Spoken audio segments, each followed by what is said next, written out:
নমস্কাৰ যোৱা কেইদিনমান আগতে মই এটা ভিডিঅ' বনাইছিলোঁ সেই ভিডিঅ'টোত মই উল্লেখ কৰিছিলোঁ গাঁৱৰ ৰাস্তাসমূহৰ উন্নয়নৰ বিষয়ে সেই ভিডিঅ'টো বনোৱাৰ পাছত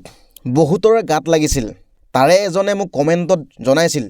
আগতে বোলে দিক্ৰং তৰাণীত এনি টাইম বোকা লুপথুপ হৈ থাকে এতিয়া বোলে বহুত উন্নয়ন হ'ল তেতিয়া মই কমেণ্টৰ ৰিপ্লাই দিছিলোঁ যে এতিয়াও একে আছিল বুলি তেতিয়া আৰু সেই ব্যক্তিগৰাকীয়ে মোক কমেণ্টত আকৌ ৰিপ্লাই দিছিলে তোমাৰ বোলে চকুকেইটা বেয়া এতিয়া মই সেই মানুহজনক আজি মই প্ৰমাণ সহকাৰে দেখাম মোৰ চকুকেইটা বেয়া নে আপোনাৰ চকুকেইটা বেয়া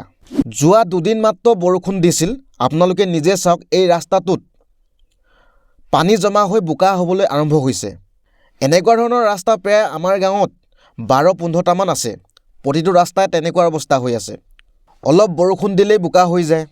এই ভিডিঅ'টোৰ যোগেদি আমাৰ সন্মানীয় শদিয়া সমষ্টিৰ বিধায়ক বলিন চেতিয়া ডাঙৰীয়াক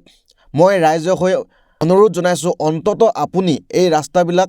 পকা নহয় পকা ৰাস্তা আমাক নালাগে অন্তত শিল পেলাই দিয়ক আৰু সেই ব্যক্তিগৰাকীক কৈছোঁ আপুনি নেদেখা নেমেলাকৈ কিছুমান কথা এনেই ওপৰতে কৈ নিদিব আমি গাঁৱৰ বাসিন্দা আমি গাঁৱৰ সমস্যাৰ কথা আমি জানো